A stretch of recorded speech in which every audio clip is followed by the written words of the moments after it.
오늘 우리 이 본문 말씀을 통해서 나는 쇠하고 그는 흥하리라 라는 제목을 정했습니다. 오늘 이 말씀을 통해 하나님의 은혜를 누리시는 축복이 있으시길 바랍니다. 이 제목은 원래 오늘 마지막 30절에 세례 요한이 그는 흥하여야 하겠고 나는 쇠하여야 하리라 이 말씀을 잡고요. 그래서 나는 쇠하고 그는 흥하리라, 뒷부분이 좀 강조되는 부분이기 때문에 저는 이렇게 제목을 잡았습니다.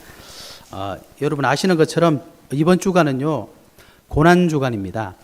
고난주간이라는 것은 이제 예수님께서 성경을 보면 수요일날 잡히시고 수요일날 이제 죄송합니다. 예루살렘에 예수님 입성하셔서 이제 잡히셔서 금요일날 돌아가시고 십자가에서 죽으시고 주일 새벽에 부활하신 이제 그런 시작이죠. 그래서 우리가 기독교인들이 고난주간 이렇게 많이 지키고 있습니다. 그런데 우리가 여기서 좀 생각해 볼 게 고난주간의 진짜 핵심이 뭘까요? 우리가 고난주간 그러면 고난이라는 단어에 우리가 좀 액센트를 둡니다. 강조를 합니다. 그래서 쉽게 말하면 내 많은 죄를 이 죄 때문에 이 더러운 죄인 때문에 예수님께서 고난받으시고 죽으셨구나. 그게 꼭 핵심이냐 이렇게 따졌을 때 우리가 조금 생각해 봐야 됩니다.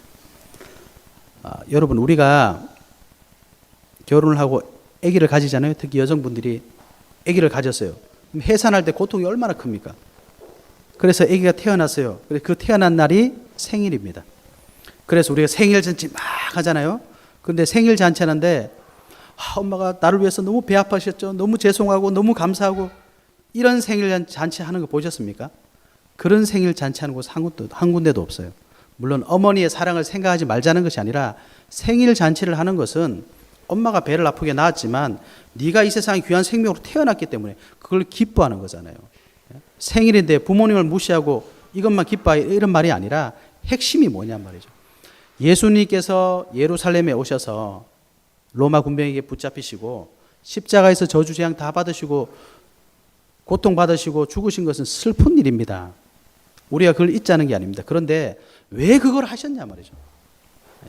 왜 그걸 예수님이 하셨습니까? 예수님이 그리스도라는 얘기입니다. 다른 사람이 그거 할 수 없는데 예수님이 그 일을 하신 거예요. 그리고 십자가에서 피 흘리고 죽으셨습니다. 더 중요한 건 뭐죠? 죽고 끝난 게 아니라 부활하셨다. 죄와 저주를 짊어지고 죽으셨는데 사망을 이기고 승리하시고 부활하셨다. 그래서 핵심은 고통이 아니라 부활입니다. 왜 그게 핵심이냐? 그래야 우리 문제가 끝난다는 거예요. 예수님께서 고통받고 죽은 것까지는 좋은데 부활하지 못하시면 아무 의미가 없는 또 다른 그리스도를 우리는 기다려야 됩니다.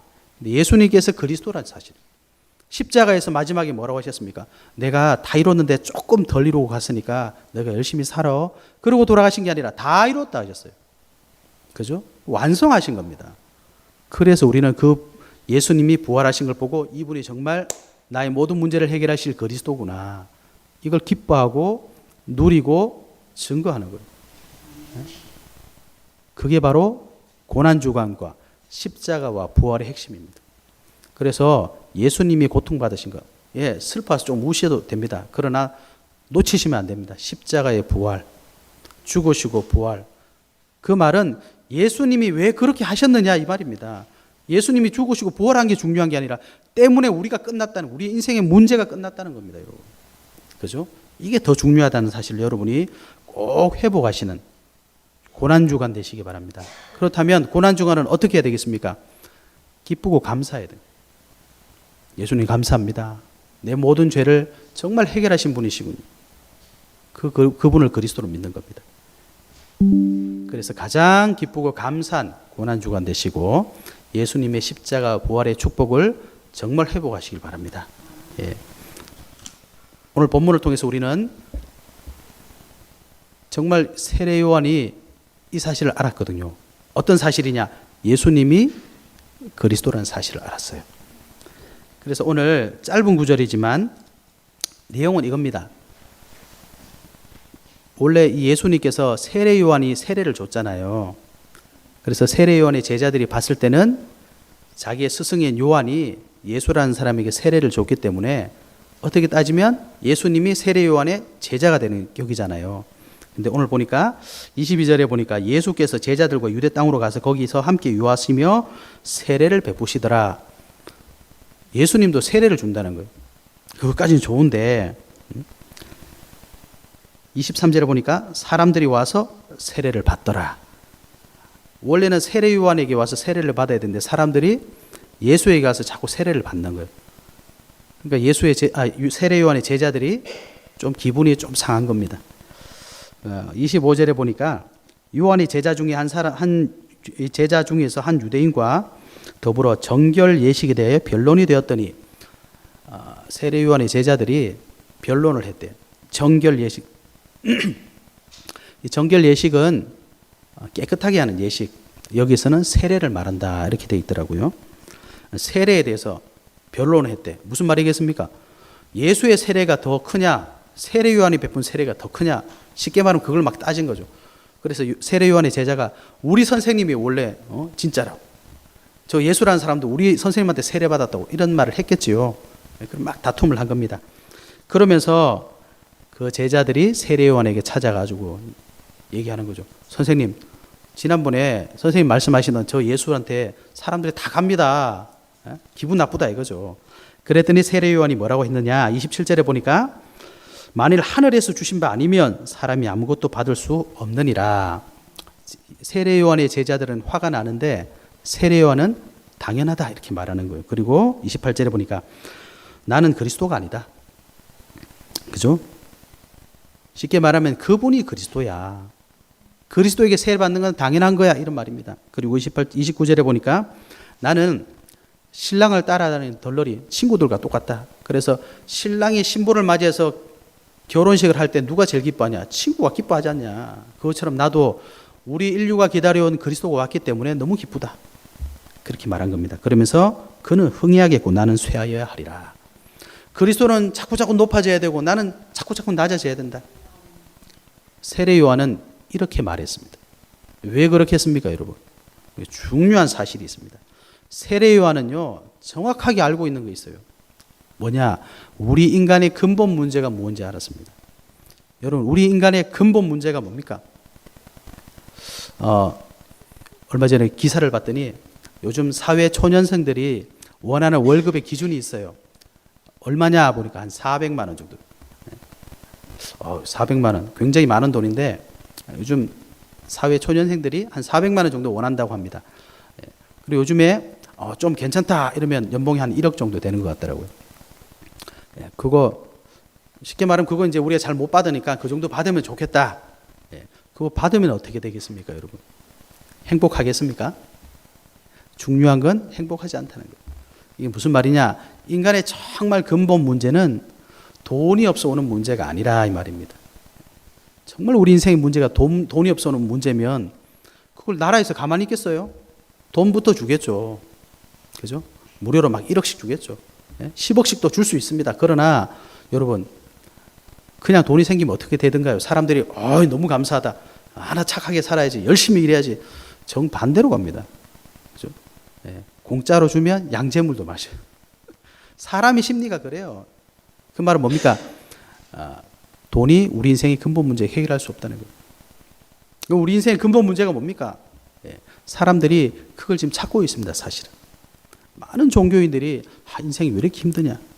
왜 사람은 죽어야 되지? 왜 다 가졌는데 내가 행복하지 않지? 왜 그럴까요? 성경은 말하고 있습니다. 하나님을 떠나서 그렇다. 하나님을 떠나서 그렇대요. 왜 하나님을 떠났는데 우리에게 문제가 왔느냐? 저와 여러분은 하나님의 형상대로 지원받았습니다. 우리 껍데기가 하나님을 닮았다는 게 아니라 이 연약한 껍데기 속에 하나님의 형상이 있대요. 그게 바로 뭡니까? 영혼입니다. 사람과 짐승이 다른 게 뭐냐? 영혼이라는 게 뭐야? 하나님을 닮았다. 우리 속에 하나님의 것이 들어있는 거예요. 그래서 우리가 아무리 배가 고파도 짐승은 잡아먹지만 사람은 잡아먹지를 않습니다. 왜 그러냐? 본능적으로 알아요. 본능적으로. 사람을 해코지할 수 없습니다. 본능적으로 압니다. 그래서 사람을 해코지하고 나면은 참을 수가 없어요. 그죠? 하나님의 형상. 이 하나님의 형상을 닮은 우리가 하나님과 함께 할 때 가장 행복하게 지원받았습니다. 근데 하나님을 떠나 있는 거예요. 그 말은 뭐냐? 하나님을 모르게 되었다. 왜 모르게 되었습니까? 로마서 3장 23절에 모든 사람이 죄를 범하였습니다. 모든 사람이란 말은 이미 태어났다가 살다가 죽으신 분들도 그렇고 지금 살고 있는 우리도 그렇고 앞으로 태어날 모든 사람을 말하는 겁니다. 모든 사람이 죄를 범하였으며 하나님의 영광에 이르지 못하더니. 그게 무슨 죄입니까? 원죄. 성경은 그 얘기를 하고 있는 거예요. 원죄. 그건요, 내가 지은 죄도 아니야. 내가 지었으면 차라리 그냥 한 대 치세요. 내가 그냥 감옥 갈게 해결할 수 있겠는데 내가 지은 죄가 아니에요. 인류 시조 아담 하와가 지은 죄. 그 죄값이 나에게 와 있어. 그래서 죄의 삭은 사망이요. 죄와 사망의 권세 아래 있어요. 예수님은 하나님을 떠난 사람 보고 뭐라고 하셨냐? 너희는 너희 아비 마귀에게서 났다. 신분 자체가 하나님의 자녀가 아니라 마귀 자녀인 거예요. 마귀가 뭐 하는 존재입니까? 네? 마귀는요, 예수님이 뭐라고 하셨냐? 도둑이 오는 것은 도둑질하고 죽이고 멸망시키려는 것 뿐이요. 너희는 너희 아비 마귀에게서 났으니 저는 처음부터 살인한 자요. 죄를 짓는 자마다 마귀에게 속하나니 마귀는 처음부터 범죄합니다. 예. 죄, 사망, 저주, 재앙, 우리 인생을 무너뜨리는 게 사단 마귀입니다. 저와 여러분의 신분이 사단에게 사로잡혀 있는데 이게 눈에 보이지 않잖아요. 그러니까 자꾸 문제가 오는 겁니다. 인생에 문제가 오는 거예요. 아니, 난 다 가졌는데 행복하지 않아. 아니, 난 남보다 잘났는데 행복하지 않아. 그 증거가 많이 있습니다. 가진 사람들이 제일 많이 빠지는 게 뭡니까? 교만이잖아요. 잘 나가는 사람들이 제일 많이 빠지는 게 지금 보세요. 중독이잖아요. 약물. 눈에 안 보이는 어마어마한 흑암에게 잡혀 있습니다. 그런데 사람들이 이걸 다른 곳에서 자꾸 답을 찾는 거예요. 그래서 성경은 뭐라고 했습니까? 안 된다는 거예요. 노력으로 되냐? 노력으로 될 것 같으면 노력하면 되죠. 왜 예수 믿으라고 하겠습니까? 선행으로 될 것 같으냐? 안 되니까. 안 된대요. 왜? 모든 사람이 죄인이라고 성경은 벌써 얘기해 놨습니다. 죄인이 어떻게 죄를 안 지을 수가 있어요? 예? 감옥에 있는데 여러분 착한 일 한다고 그 사람의 신분이 자유인입니까? 아니요. 감옥에 있는 사람 죄인입니다. 죄인이 아무리 착한 일을 해도 죄인입니다. 죄의 삭은 사망이에요. 절대로 빠져나올 수 없죠. 그죠? 그래서 성경은 저와 여러분의 노력도 아니요. 우리의 행함도 아니요. 뭐라고 하셨습니까? 하나님의 방법이라고 그래요. 하나님의 방법이 뭡니까? 오늘 우리 지난주에 봤던 요한복음 3장 16절. 하나님이 세상을 이처럼 사랑하사 독생자를 주셨습니다. 독생자가 뭐라 그랬습니까? 하나야, 하나, 한 명. 하나님의 모든 것 다 가지고 있단 말이에요.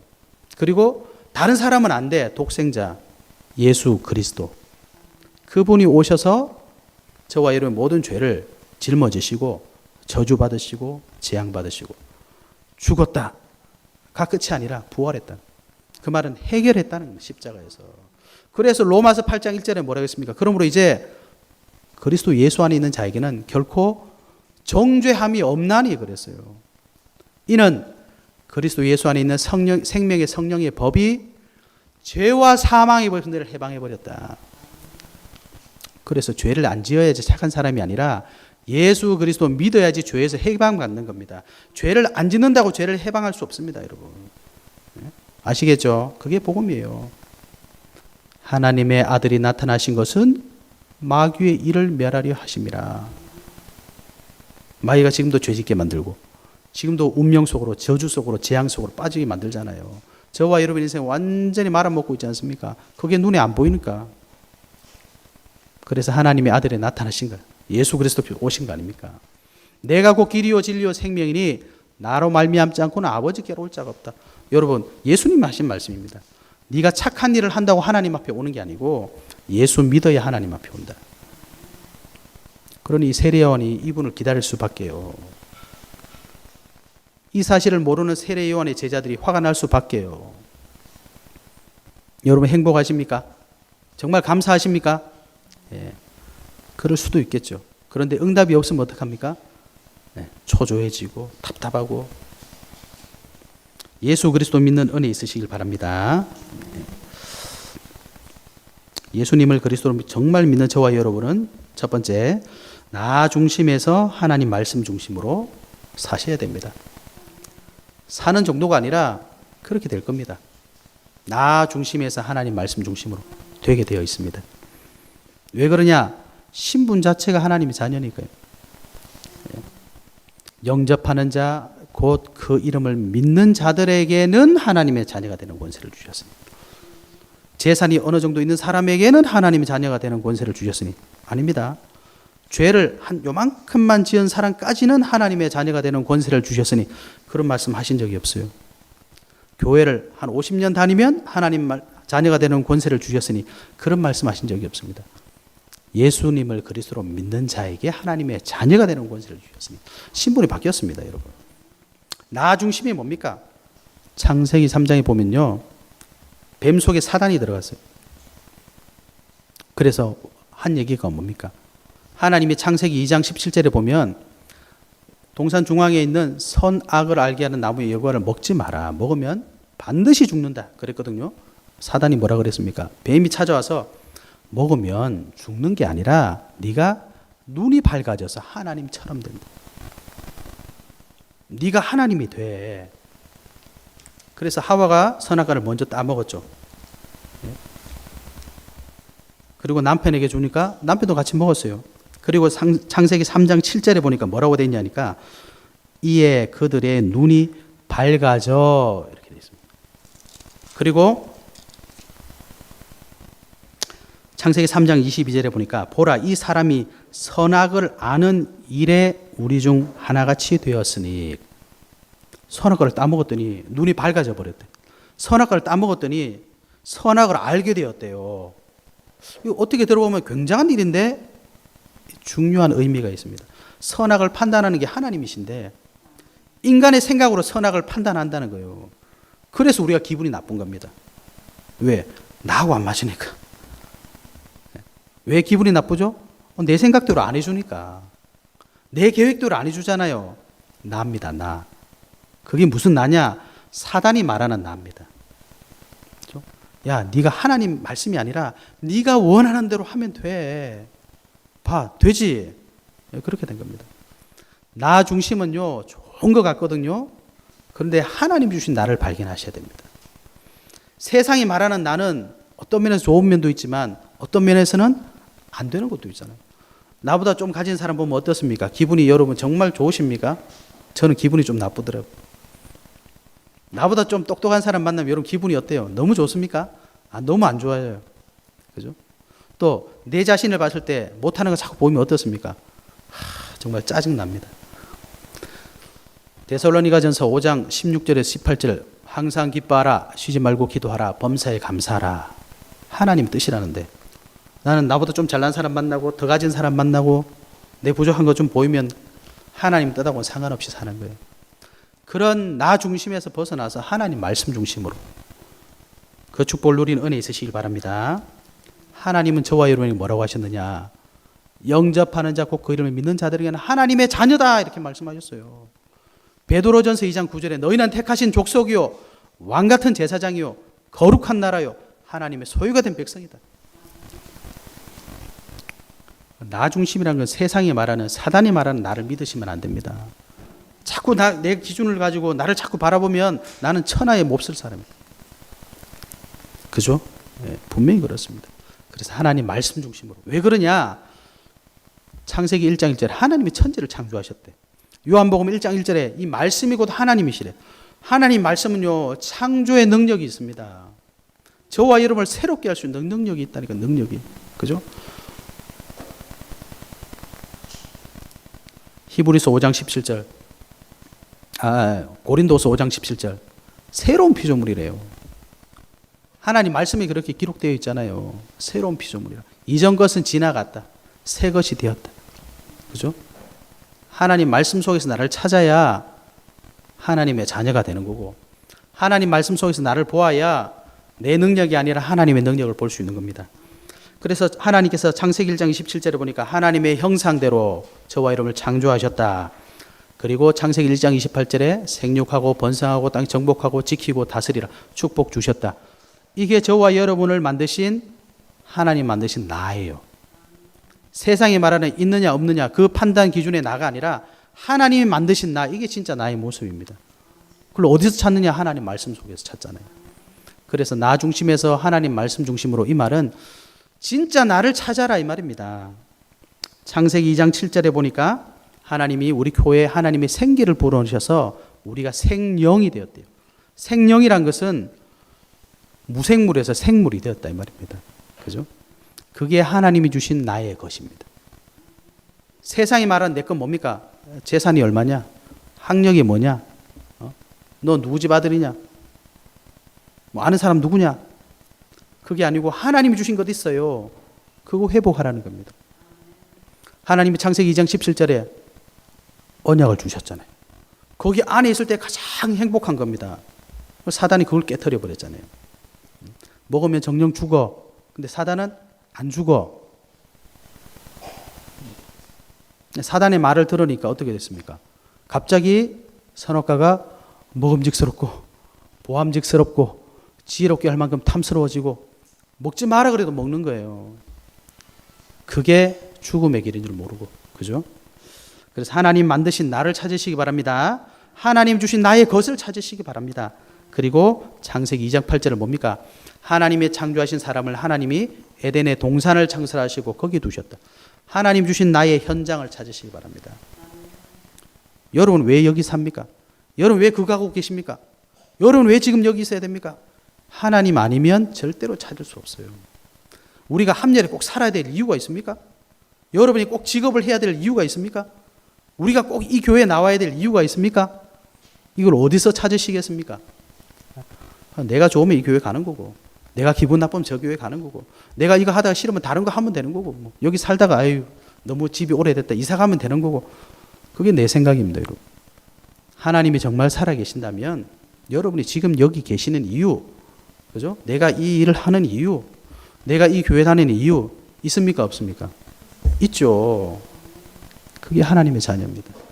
나 중심 벗어나시고 하나님 말씀 중심으로 회복하시는 은혜 있으시길 바랍니다. 두 번째는 물질 중심에서 영 중심으로. 여러분, 물질 중심 이게 무슨 말이냐? 창세기 6장에 보니까 하나님을 떠난 사람들이 계속 불어나니까 어떤 일이 생겼습니까? 창세기 6장에 보니까 하나님의 아들들이 세상의 딸들의 아름다움을 보고 눈이 열려버리고, 좋은 거, 내 눈에 좋은 거, 그죠? 그렇게 돼버린 겁니다. 하나님의 아들들이. 그죠? 그러다가 그 시대에 네피림이 있었다. 네피림, 쉽게 말하면 멋진 사람, 예쁜 사람, 능력 있는 사람 막 생기는 거예요. 전에는 하나님만 바라보다가 보니까 좋은 게 너무 많아. 이렇게 된 겁니다. 그래서 창세기 6장에 보면 사람의 죄악이 세상에 가득했다. 사람이 하는 모든 계획이 악하다. 하나님이 이렇게 표현하셨어요. 그래서 무슨 일이 생겼습니까? 노아 홍수 시대가 됐죠. 예수님이 이렇게 말씀하셨습니다. 살리는 것은 영이니 육은 무익하니라. 요한복음 6장 63절. 저와 여러분 하나님의 생기를 가지고 하나님의 형상을 가진 영적인 존재예요. 다른 말로 하면 우리는, 인간은 먹고 가지고 해서 만족함을 절대로 얻을 수 없는 영적인 신령한 존재입니다. 성경은 그 얘기하잖아요. 하나님이 눈에 보입니까? 하나님은 영이시니, 하나님이 영으로 계시고 저와 여러분이 그 영을 가지고 있는 하나님의 자녀 아닙니까? 그런데 하나님의 자녀들이 육신적인 것만 계속 취하는 거예요. 물질을 취하지 말라는 이런 말이 아닙니다. 우리도 생활하려면 돈이 있어야 되고, 돈인데 좋은 거 가져야 되고, 그렇죠. 우리만 뭐 이렇게 이상하게 살아야 될 이유가 있겠습니까? 그런데 영적인 사실을 모르고 산다는 게 문제죠. 영적인 사실을 모르면 어떻게 됩니까? 눈에 보이는 세상이 전부인 것처럼 보이는 거예요. 대통령, 회장님, 교수님, 사장님. 에베소 2장 2절에 보니까 이 세상은요, 예? 세상의 풍조를 만드는 존재가 따로 있어요. 공중 권세 잡은 자가 따로 있답니다. 지금 불순종의 아들들 가운데서 역사하는 영이라. 누굽니까? 사단 아닙니까? 그죠? 그래서 세상에 많은 움직임을 보십시오.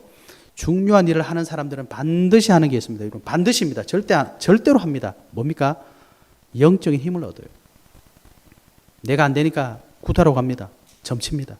여러분, 국회의원 선거할 때 되면 반드시 점집에 갑니다. 제가 이번에 국회의원이 되겠습니까? 안 되겠습니까? 어떻게 하면 되겠습니까? 여러분, 그 회사 같은 거 할 때 다 시작할 때 고사 지냅니다. 그죠? 우리 동네에 좋고, 동네 어르신들 와가지고 족구 하는데도 해마다 고사 지내더라고. 참 어이가 없어가지고. 네. 왜 그렇죠? 다른 힘이 필요하다는 걸 아는 거예요. 바보가 아닌 이상 다 압니다. 그런데 예수 믿는 사람이 영적 사실을 몰라요. 이 세상이 지금 왜 이렇게 돌아가느냐? 저 정치인이, 저 사람이, 죄송합니다. 바보 같은 소리입니다, 여러분. 세상을 움직이는 존재가 따로 있습니다. 불순종의 아들들 가운데서 역사하고 있는 영이 있다고 그랬어요. 아니, 이게 성경이 얘기하고 있는데 이걸 예수 믿는 사람이 안 믿어요. 쉽게 말하면 왜 사람하고 우리가 싸웁니까? 그게 천하의 바보 아닙니까? 그 사람들이 역사하고 있는 흑암을 꺾어라. 예수님이 뭐라고 하셨습니까? 내가 성령을 힘입어서 귀신을 쫓아내는 것이면 하나님의 나라가 이미 너에게 임하였느니라. 예수님이 오셔서 하신 일이 뭡니까? 흑암을 꺾으셨잖아요. 귀신을 쫓아내시고 사단을 꺾으셨잖아요. 이 영적인 문제 아닙니까, 여러분? 그죠? 사단의 나라 지금 존재하고 있습니다. 그래서 우리의 싸움은 혈과 육을 상대하는 것이 아니요. 에베소 6장 12절 육을 우리는 상대하는 게 아니라 그랬어요. 근데 왜 사람하고 싸우죠? 왜 문제만 오면 자꾸 좌절하죠? 영적인 사실을 모르는 그런 상태에 있기 때문입니다. 그리고 이 땅에는요, 반드시 하나님의 나라 임하여 있습니다. 예수님도 말씀하시죠. 처음에 하신 말씀, 마태복음 3장 2절, 회개하라 천국이 가까웠느니라. 하나님 나라 임하고 있다. 이사야 11장, 시편 11편 4절에 보니까 다윗이 여호와는 그의 성전에 계시고 여호와의 보좌는 하늘에 있으며, 보좌가 뭐죠? 왕이 앉아 있는 자리잖아요. 하나님이 앉아 계신다. 이사야 6장 1절에 보니까 내가 본즉 주께서 높이 들린 보좌에 앉으셨는데 그의 옷자락은 성전에 가득하였고, 영적 사실을 봤잖아요. 열왕기하 6장 17절 기도하여 이르되 여호와여 원하건대 그의 눈을 열어 보게 하옵소서 하니 여호와께서 그 청년의 눈을 여심해 그가 보니 불말과 불병거가 산에 가득하여 엘리사를 둘렀더라. 여러분, 하나님 어디 계십니까? 하나님은 저 하늘에 계십니까? 어느 하늘에 계십니까? 저 안드로메다에 계십니까? 너희는 너희가 하나님의 성전이고 하나님의 성령이 너희 안에 거시는 것을 알지 못하느냐? 영적 사실을 모르면요, 우리가 할 수 있는 것은 육신적인 것밖에 없습니다. 성경하고 전혀 상관없는 삶을 살 수밖에 없어요. 나 중심, 물질 중심, 끝나는 겁니다, 여러분. 저 사이비로 가는 사람들, 이단으로 가는 사람들 바보라서 그런 게 아닙니다, 여러분. 이단에 끌리는 영이에요. 영에게 사로잡힌 겁니다. 그 말 되던가요, 여러분? 그 JMS 그 하는 말이 되던가요, 여러분? 저 말을 왜 듣고 가지? 예, 영에게 잡힌 겁니다. 사단의 영, 미혹하는 영, 인생 망칩니다, 여러분. 끝나는 거예요. 그래서 저와 여러분은 눈에 보이는 세상 나라에 역사하고 있는 사탄의 나라를 봐야 되고, 그 뒤에 배경에 역사하고 있는 하나님의 나라 보고 누리셔야 됩니다. 다른 말로 하면 물질에서 주는 힘이 아니라 영적인 힘을 회복하셔야 돼요. 살리는 것은 영이니 육은 무익하니라. 무익하다는 말이 필요 없다는 말이 아닙니다. 육신을 가지고는 절대로 영생을 얻을 수가 없어요. 구원을 받을 수가 없어요. 그죠? 하나님이 구원을 주셔야 됩니다. 영적인 힘 얻으시고 영적 사실을 보시고 사람과 현장을 살리는 은혜 있으시길 바랍니다. 세 번째는 성공 중심에서 언약 중심으로 그랬어요. 창세기 11장에 보면, 창세기 11장이 어떤 배경입니까? 노아 홍수 때문에 사람들이 다 물에 쓸려서 죽어버렸어요. 그리고 노아의 후손들이 이제 태어나서 그 얘기를 들었을 거 아닙니까? 또 홍수가 안 올 거라는 보장이 없으니까 사람들이 어떻게 해요? 홍수를 대비해야 되는 거예요. 그래서 이 세계사를 강의하시는 분들이 이렇게 얘기를 하더라고요. 그 시대에 사람들이 보면 산 꼭대기에 살았대요. 실제로 이 예루살렘에서 이렇게 서쪽 동쪽으로 쭉 오다 보면 무슨 키스탄 있잖아요. 무슨 키스탄, 아프가니스탄 뭐 그 동네 보면 전부 다 도시가 산 꼭대기 다 세워졌대. 왜 그러냐? 홍수가 무서워가지고 사람들이 또 홍수 날까봐 위로 다 올라갔다는 거예요. 산 꼭대기로 계속 이동해 다녔다는 그런 얘기를 하더라고요. 아, 정말 성경적이구나. 그런데 창세기 11장에 보면 이 사람들이 이동을 하다가 시날 평지를 만났어요. 거기서 뭘 했습니까? 마을을, 도시를 만들고 탑을 쌓았다 이렇게 돼 있잖아요. 그런데 그건 단순하게 도시를 짓고 탑을 짓는 게 아니라 전부 다 종교적인 것과 연결된답니다. 그래서 신전을 만들고, 이거 뭐라죠? 이거 높게 산 탑 있잖아요. 오벨리스크 이런 걸 짓는 이유가 뭐냐니까 그 꼭대기가 하늘에 닿는 거예요. 그래서 하늘의 신이 그 꼭대기를 타고 내려와라 이런 의미가 있습니다. 그래서 바벨탑을 지었는데 왜 뭐가 나쁘겠습니까? 사람들이 하나님을 섬기는 게 아니라 자기들 종교를 가지고 우상 숭배하는 거죠. 그리고 하는 말이 우리가 함께 모여가지고 버텨가지고 하나님 또 저주 내릴 줄 모르니까 우리끼리 살아남자는 거죠. 우리 이름을 내자는 거예요. 하나님 뭐라고 하시냐? 생육하고 번성하고 땅에 충만해라. 퍼져가서 살아라. 정복하고 지키고 다스리라. 아, 우리는 못 가겠다. 이게 성벽을 딱 짓고 사는 겁니다. 그래서 바벨탑이 무너진 거예요. 바벨탑은 세상 성공을 말하는 겁니다. 세상 성공 중심에서 언약 중심으로. 하나님은 생육하고 번성하고 땅이 충만하게 살아라고 했는데 세상 사람들은 내 거 딱 지고 절대로 못 가겠다는. 바벨탑에서 모든 사람이 흩어져 버리죠. 바벨탑 짓고 살지 말고 하나님 언약 붙잡고 살아라 이 말입니다. 저와 여러분 올바른 인생의 방향을 정해서 살아라. 성경은 아시죠? 66권 얼마나 두껍습니까? 성경은 무슨 얘기하고 있습니까? 구약 성경은 왜 구약 성경이라고, 신약 성경은 왜 신약 성경이라고 합니까? 구약 옛날 약속 이런 말입니다. Old Testament. 신약 새로운 약속 New Testament. 옛날 약속이란 게 뭐예요? 쉽게 말하면 너희를 구원할 메시아를 보내주겠다 이 말이잖아요. 신약은 뭡니까? 메시아 왔다. 그분이 누구예요? 그리스도, 예수 그리스도 그분이 메시아다. 예수가 메시아다. 그리스도다 이 말이잖아요. 성경은 깊이 파서 연구하고 아무도 모르는 심오한 진리를 깨달으라고 주신 게 아닙니다. 그 시간 되시는 분은 해야 되겠지만 성경은 구원 얻게 하는 책입니다. 그죠? 그래서 하나님이 구약과 신약 성경을 통해 인생을 어떻게 인도하시냐 보셔야 돼요.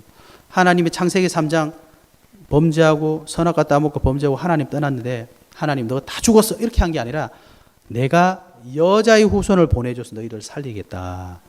여자의 후손이 누굽니까? 예수 그리스도 아닙니까? 처음부터 그리스도의 언약을 주셨어요.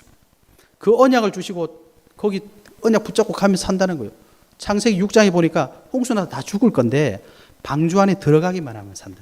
이게 무슨 말입니까? 저와 이러면 죽을 것 같지만 허물가지로 죽어야 되지만 예수 그리스도는 방주 안에 들어가기만 하면 돼요. 방주 안에 어떻게 들어가면 됩니까? 옷을 뭐 이렇게 양복을 입고 들어가야 됩니까? 양말은 다 신고 들어가야 되고 뭐 운동화 신으면 안 되고 그렇습니까? 아니요, 들어가면 돼요. 예수 그리스도를 어떻게 믿어야 됩니까? 믿습니다고 믿어야 됩니까? 아니면 조용히 믿어야 됩니까? 뭐 어떻게 믿어야 됩니까? 믿으면 된대요. 그 말은 뭐냐? 우리의 기준이 아니란 말이에요. 하나님의 기준이. 아무나 들어가면 되는데 못 들어가요. 왜? 하나님이 안 주시면 못 들어간다는 거예요. 예? 이사야 7장 14절에 뭐라 그랬습니까? 보라, 처녀가 잉태하여 아들을 낳을 것이요. 왜 거기에 처녀라는 말이 나오죠? 여자의 후손으로 와야 되니까. 남자의 후손은 전부 다 원죄 안에서 다 죽습니다. 죄인이 죄인을 구할 수 없듯이 예수님은 처녀의 몸으로 오신 거예요. 그래서 마태복음 1장 21절에서 23절 보니까 예수님이 태어났는데 뭐라고 했습니까? 와, 예수님이 태어났다 이렇게 말하지 않고 보라, 처녀가 잉태하여 아들을 낳을 것이요 그 이름을 임마누엘이라 해라. 이 언약이 성취되었다 이렇게 얘기하잖아요. 그죠? 그래서 구약 시대는 그 언약만 따라가는 거예요. 그분이 언제 오실지도 모르는데. 그런데 그 언약 믿는 사람은 다 구원받았다는 사실. 그죠? 그 언약 따라가야 됩니다. 이스라엘 백성이 착하게 살고 하나님 주신 계명 다 순종해서 구원받았습니까? 여러분 성경 안 읽어보셨어요? 이스라엘이 멸망했습니다. 계명을 10계명 가지고 있고 하나님이 할례도 행하라 하고 선민 다 택함 받았는데 결론이 뭐죠? 멸망이에요. 그게 무슨 말입니까? 사람은 할 수 없다 이 말입니다. 그래서 그리스도 기다려라 이 말이잖아요. 신약 성경에 왔어요. 예수님이 그리스도로 오셨대. 그래서 십자가에서 다 이루었다 말씀하셨잖아요. 주 예수를 믿으라 그리하면 너와 내 집이 구원을 받으리라. 다른 이로서는 구원을 받을 수 없나니 천하 사람 중에 구원받을 만한 다른 이름을 우리에게 주신 일이 없다. 주는 그리스도시요 살아계신 하나님의 아들이십니다. 바요나 시몬아 네가 복이 있도다. 내가 이 반석 위에 내 교회를 내가 세우겠다. 음부의 권세가 이기지 못한다. 천국 유세를 네게 주겠다. 여러분 예수 그리스도 믿으면 구원받는다. 이 언약을 계속 따라왔는데 다 살아났어요. 이 언약 밖에서 하나님 말씀 잘 지키려고 노력하고 뭐 한 사람 다 죽었습니다. 여러분. 아시겠습니까? 저와 여러분 인생이 어디를 향해서 가야 되느냐? 이 세상 중심이 아니라 하나님의 언약 붙잡고 가는 거예요. 그래서 예수님께서 우리에게 말씀하셨습니다. 마태복음 28장 18절에서 20절. 하늘과 땅의 모든 권세를 내게 주셨으니 그러므로 너희는 가서 모든 민족으로 제자를 삼아서 아버지와 아들과 성령 이름으로 세례 베풀고 내가 너에게 분부한 모든 것을 가르쳐 지키게 하라. 볼지어다 내가 세상 끝날까지. 세상 끝이 온다니까요, 여러분. 끝이 있습니다. 너희와 항상 함께 있으리라. 마가복음 16장 15절에서 20절. 만민에게 복음 전해라. 우리가 그걸 어떻게 하겠습니까? 사도행전 1장 8절. 오직 성령이 너희에게 임하시면 너희가 권능을 받고 땅 끝까지 증인이 되리라. 예수님이 이 말씀하셨잖아요. 저와 여러분의 인생이 어디를 향해 가야 되느냐? 거기에 맞춰 가야 되는 겁니다.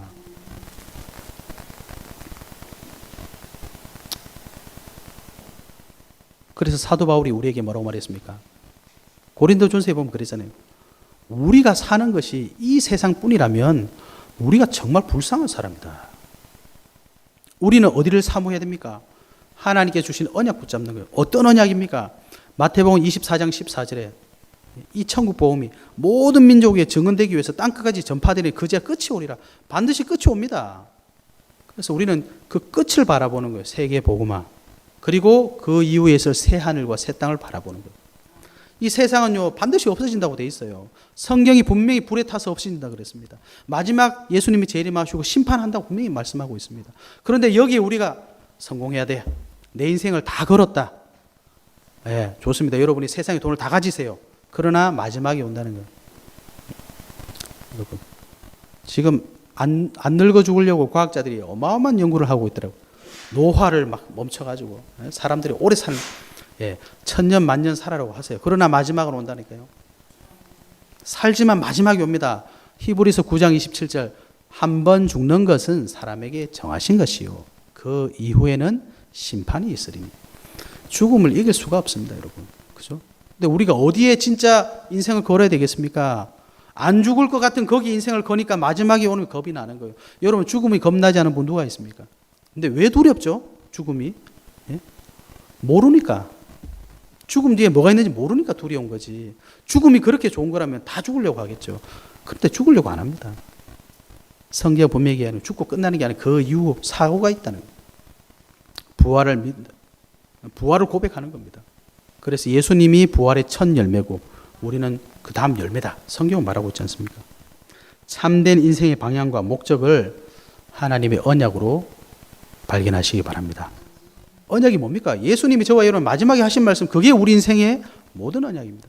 밥 먹고 학교 가고 돈 벌고 집 사고 하는 이유가 뭐라고요? 예수님이 주신 마지막 약속. 복음 전하기 위해서 땅끝까지 복음 전하기 위해서 교회를 세우는 이유가 뭡니까? 이 복음을 전해야 되니까요. 그냥 다니면서 전할 수는 없잖아요. 그래서 우리가 예배드리고 예배를 통해서 이 언약을 전달시키고 하는 겁니다. 그래서 예수님께서 예루살렘 성전에 오셔서 제일 먼저 하신 일이 뭡니까? 성전을 깨끗하게 하셨어요. 왜? 성전은 기도해야 되는 곳인데 거기서 장사하고 있었어요. 장사하면 안 됩니까? 장사하면 안 되는 게 아니라 장사하느라고 진짜 그걸 놓쳐버리니까요. 거기가 어딥니까? 이방인의 뜰이잖아요. 이 복음은 모든 사람에게 필요한데 교회가 들어오지 마. 야, 그렇게 옷 입고 들어오지 마. 야, 술 깨서 들어와. 야, 교회 올라오면 담배 끊어. 야, 그런 거 하면 안 돼. 여러분, 그거 하지 말라는 거예요, 예수님께서. 내 집은 만민이 기도하는 집이다. 아무나 와야 돼. 왜요? 다 복음 듣고 구원받아야 되니까. 하나님은 모든 사람이 구원을 얻으며 진리를 아는 데 이르기를 원하시니까요. 그게 교회입니다. 네? 교회가 그걸 다 잊어버리고 있잖아요. 또 교회가 뭐 해야 됩니까? 치유해야 돼요. 치유. 하나님을 떠난 모든 사람은 영적 문제 가지고 있습니다. 정신 문제 가지고 있습니다. 육신의 문제, 삶의 문제 가지고 있습니다. 내세의 문제 가지고 있습니다. 더 끔찍한 건 후대 문제 가지고 있습니다. 제가 지난주에 말씀드렸죠. 가족의 두 얼굴. 이 심리학자 말하기를 우리가 가지고 있는 모든 문제들과 불안과 그런 건요, 어릴 때 부모로부터 물려받았다는 거 아닙니까? 어떻게 양육받았느냐. 그것 따라 내가 다 나온다잖아요. 그 상처가 있을 수밖에 없다. 그 상처가 뭔지도 모르고 두 사람 만나 또 가정을 이루었어. 가정이 어떻게 되겠습니까? 말 안 먹기 딱 좋은 가정이 되는 거예요. 그 가정에서 자녀들이 태어났다. 뭐 보고 배우겠어요? 그 상처를 또 계속 되물린다는 겁니다. 그래서 그분이 하는 얘기가 쉽게 말하면 네가 좀 잘 이해하고 스스로 고쳐봐라.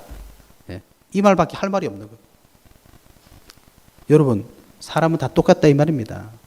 예수 그리스도 아니고서는 저와 여러분의 인생의 문제가 해결받을 수 없어.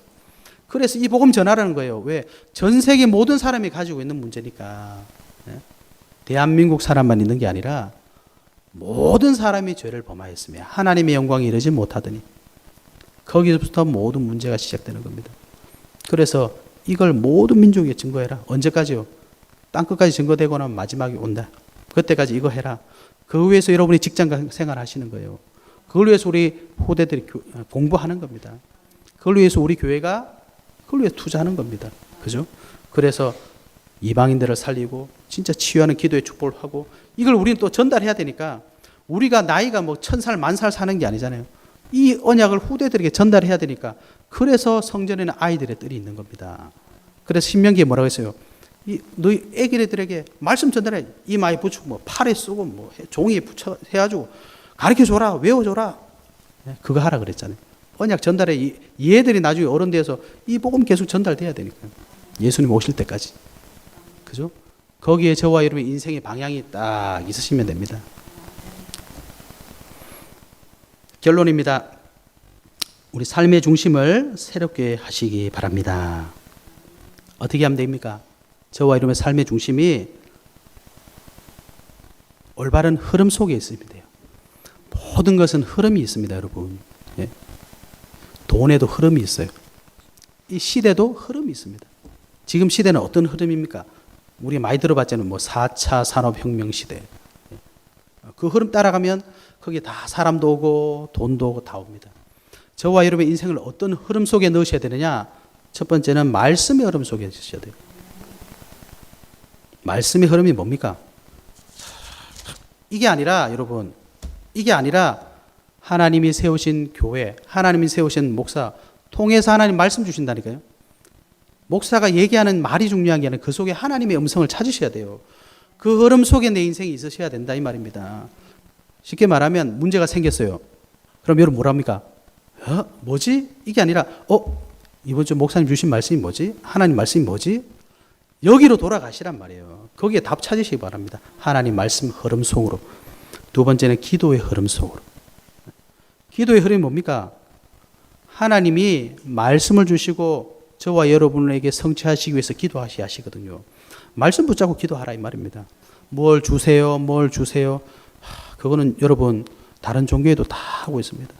우리는 그런 기도하지 마시고 하나님의 말씀을 성취하는 기도하시기 바랍니다. 예수님이 하도 답답해가지고 너희는 먼저 그의 나라와 그 의를 구하라.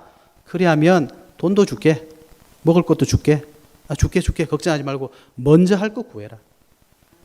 기도의 흐름 속에 있으시길 바랍니다. 그리고 전도의 흐름 속에 있으시길 바랍니다. 나가서 전도하란 말입니까? 아닙니다, 여러분. 그거는 나중에 할 일이고, 전도의 흐름이란 뭐냐?